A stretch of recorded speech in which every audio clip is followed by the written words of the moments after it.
Bitcoin jumped past the 16,000 mark on Thursday, and my guest today says it is not going to stop crushing the US dollar, and governments can't do anything about it. Joining us today is Max Keiser, host of the Keiser Report and a leading expert on Bitcoin who advised buying at $3 back in 2011. How come I didn't meet you back then, Max? First of all, viewers should know that your jacket, nails, and are all matching. Your lipstick. I did it for it's you all today. rose-colored gold. Rose gold. It's the perfect color for you, Daniela. It's a subliminal message Gorgeous. for my viewers. You're the only beautiful thing in the gold space. Everything else in the gold space is dead or dying. Only Daniela has life and is vibrant and is keeping the space alive. Without you, gold would be at $400 an ounce. Max, you are too kind.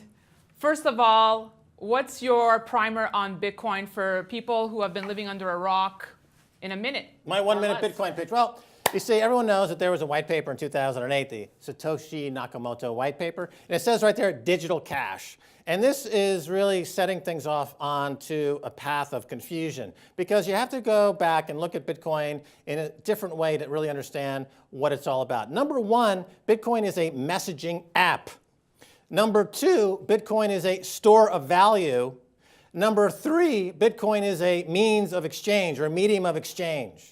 So that digital cash piece doesn't come in until the third stage. First is a messaging app. People ask, why is the price going up like skyrocketing, parabolic? It's because why did Facebook go up parabolically? Why do email applications go up parabolically? It's a messaging app.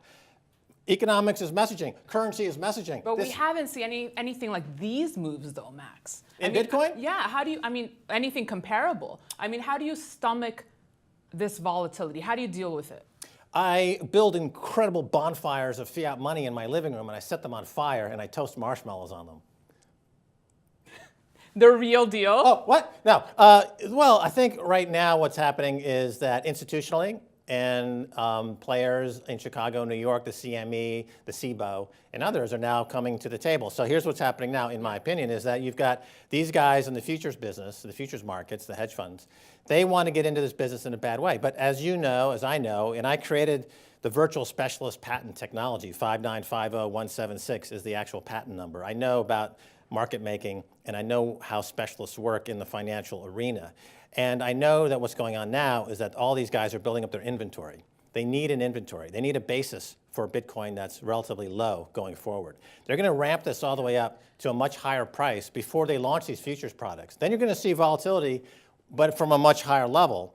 And then the game gets even more interesting, and we can talk about that. But that's why you're seeing this past week and a half. Once the CME said green light to futures, these guys, the pros, it's a relatively peanut market compared to the bond futures, currency futures, stock futures. It's a minuscule. Right. But so they've got to inventory up. They've got to get massive inventory on hand so they can play the games they like to play. So they got to buy it. So Max, make the counter argument to the number one argument against Bitcoin out there. It's a bubble, don't touch it.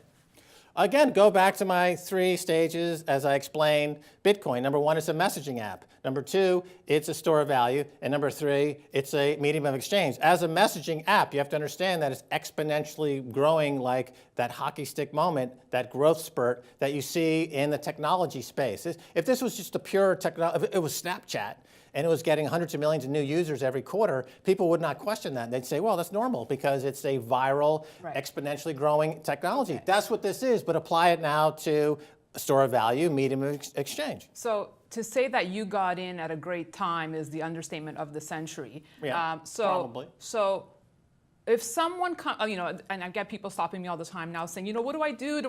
I want to get into Bitcoin. I feel like I'm missing out on what others are gaining. But like at these levels, how do you touch it? Well, I think it's going a lot higher. So you're still talking about a 10-time gain, 10x gain from here in the next, in the medium term. It's still going to outperform stocks, bonds, gold. It's going to outperform everything. It's going to outperform Warren Buffett. Warren Buffett famously said, compared Bitcoin to rat poison. And you know what? He's right. And guess what? Warren is the rat. Jamie Dimon is the rat. I was at a Wells Fargo event yesterday who said are absolutely advising clients not to touch Bitcoin with a 10-foot. While they're stealing money out of people's accounts, Wells Fargo. Yeah. Oh, here's a bunch of checking accounts. I think I'll just steal money. Because- don't buy right. Bitcoin and have individual Well, sovereignty.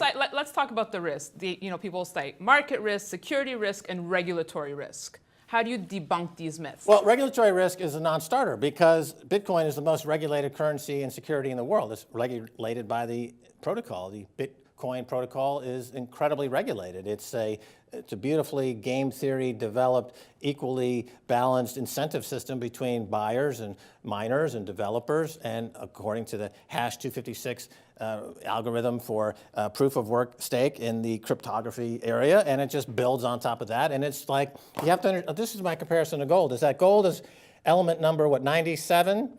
On the periodic table, so it makes it uniquely beautiful and elegant to be a medium of exchange and a store of value because of its chemical properties on the periodic table. Well, you can apply the same logic to Bitcoin. When it came into existence, it had the beautiful, elegant, balanced, Cartesian almost beauty of having all these things in balance, working in a way that has never been done before and will never be done again, and it's going to blow the roof off every bank in America in the world.